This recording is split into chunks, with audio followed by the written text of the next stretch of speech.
Hi, everybody.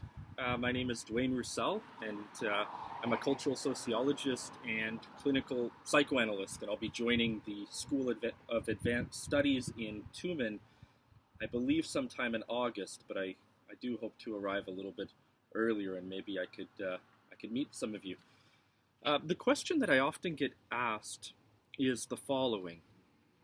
How is it that I bring together these two domains of thought? I said I do cultural sociology and clinical psychoanalysis. How is it that I bring these two domains together? Well, to me, I consider it fairly clear because I'm immersed in this field. But from the beginning, I would say that these are not two separate and distinct domains. Sigmund Freud, in his very controversial essay on the question of lay analysis, laid out the preconditions for clinical work within psychoanalysis.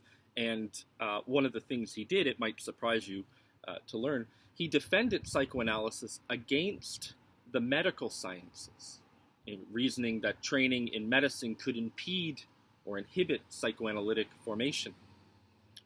In other words, medicine does something like a disservice to psychoanalysis or to clinical work.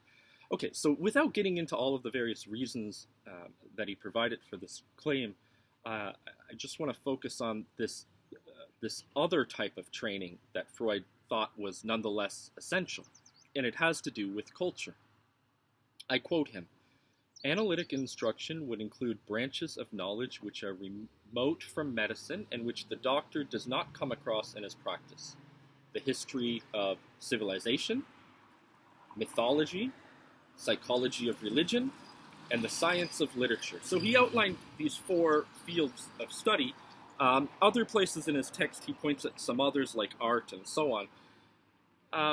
Okay, so these four examples, taken together, are in fact quite central to the field known today within the university, the discipline known as cultural studies. Okay. But already some of you might be thinking, well, they're also key to philosophy or some other discipline. Well, that's no doubt true.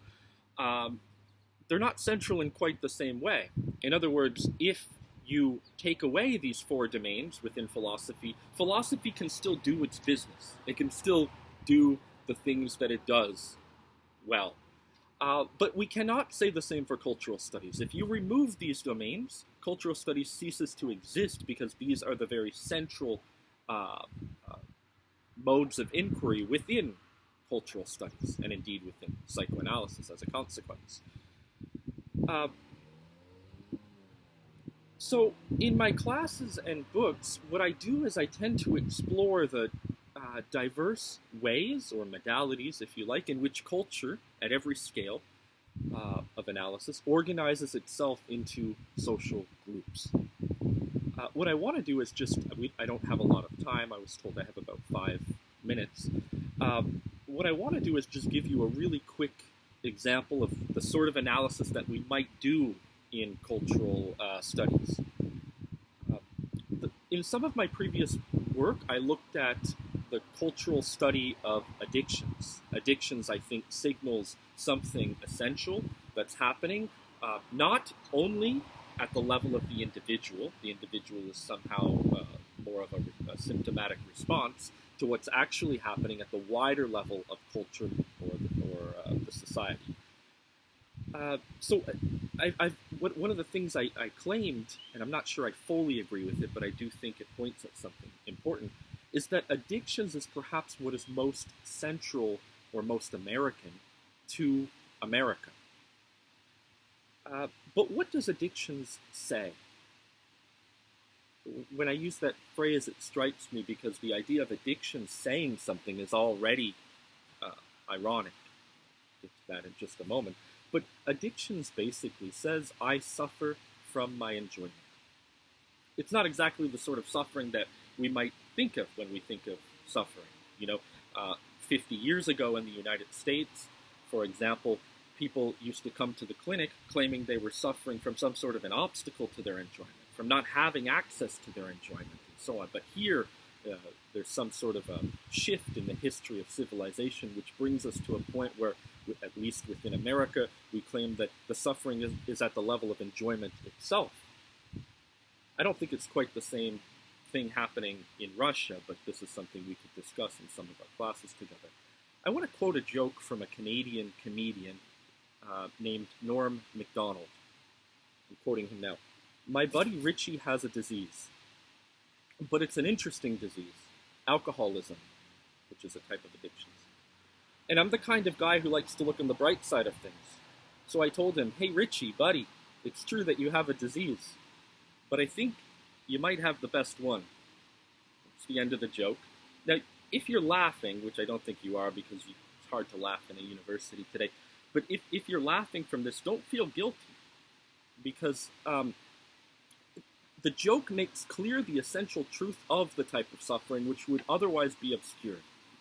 It's precisely the fact that addictions, alcoholism, in the joke is the best disease, that it's the most traumatic and most difficult of the diseases, and perhaps most contemporary. This is why in America we claim it's a silent disease. It's a silent disease. Take the word. If you don't, this is a little bit of wordplay, but addiction. The prefix "a" means without. Addiction means speech, without speech. Addictions, to be without speech, which means to be reduced to the level of enjoyment, to not have the words to describe the suffering.